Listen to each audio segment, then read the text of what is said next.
ça donne des volts. Et après, je les convertis en millivolts.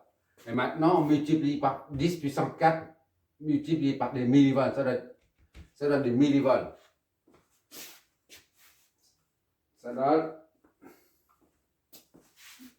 999,0099 millivolts,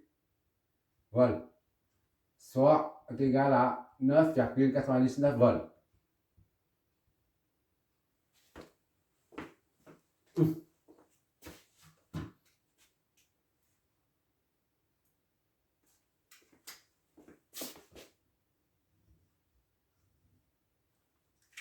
Ça, c'est en volts.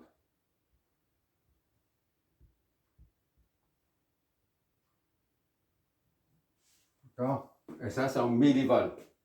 Le résultat de ça est converti en millivolts. Après, ça, c'est millivolts. On donne des volts. Bon, ça, maintenant, on sait que la tension aux bornes 5,0, c'est 9,99. Pour trouver VA ou la sortie, là, on utilise le pont diviseur de tension. VA est égal à la résistance de talon, c'est R, L, divisé par la somme des deux, multiplié par la tension de source. Pont diviseur de tension.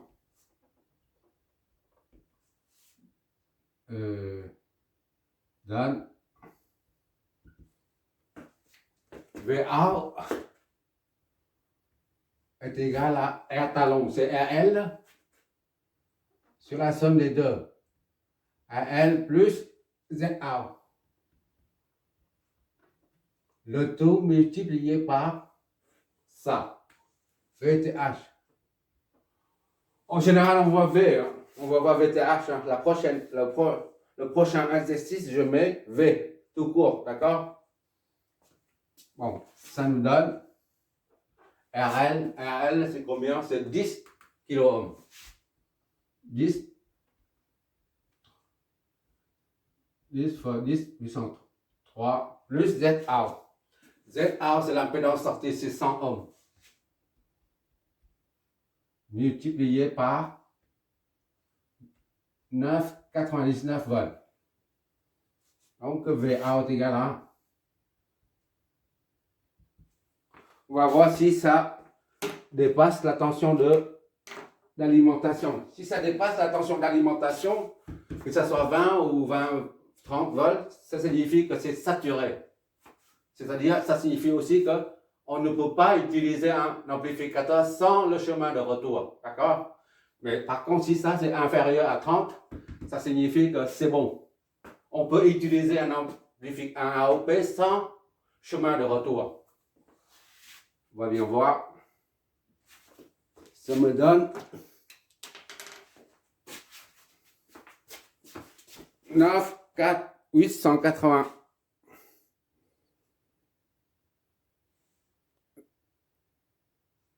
J'ai vu. D'accord. 9,891 volts. Ce sont des volts. D'accord? C'est ça, c'est des volts. Conclusion. Conclusion, c'est que la tension de sortie, là, c'est 9, à peu près 10 volts. C'est bien inférieur. Ça représente seulement un tiers de la tension d'alimentation. Que ce soit plus ou moins, en valeur absolue.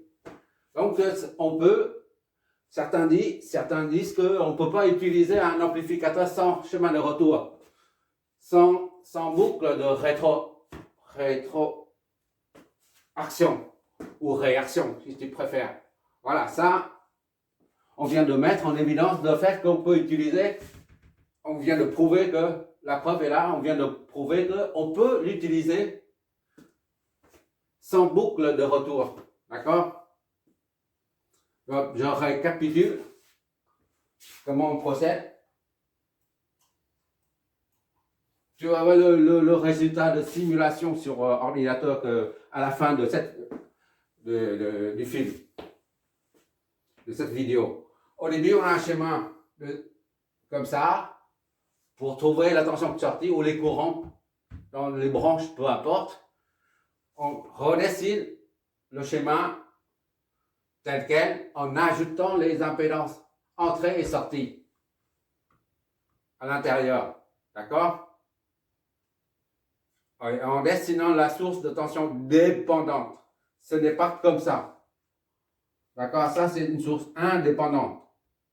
Or, ici, c'est une source dépendante. Puisqu'il s'agit d'un produit, le coefficient amplificateur fois la différence de potentiel aux bornes de Zin, l'impédance d'entrée. Donc, ça dépend. Cette tension dépend de cette tension-là.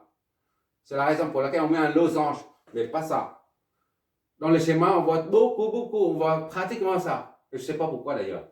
Bon, une forme dessine Z-in, Z-out, et on met provisoirement A est égal à l'amplification, c'est 10 puissance 4.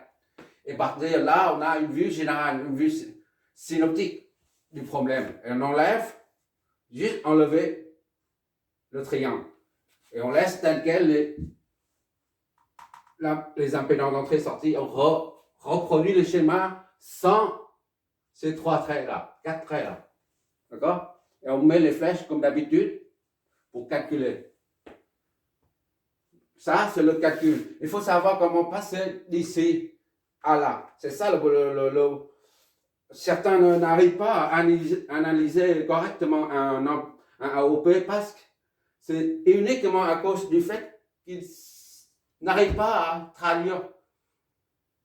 à traduire ça en ça. Ça, c'est le schéma. On peut oublier ça. Hein. Gardez seulement ça à l'esprit. Et ça.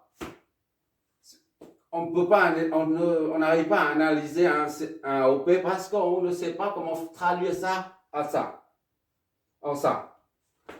Du moment qu'on a ce schéma-là, ben on peut faire appliquer la méthode nodale, comme d'habitude. Méthode nodale. Des nœuds. D'accord? Méthode nodale. On cherche le potentiel et après on en déduit les tensions, les courants.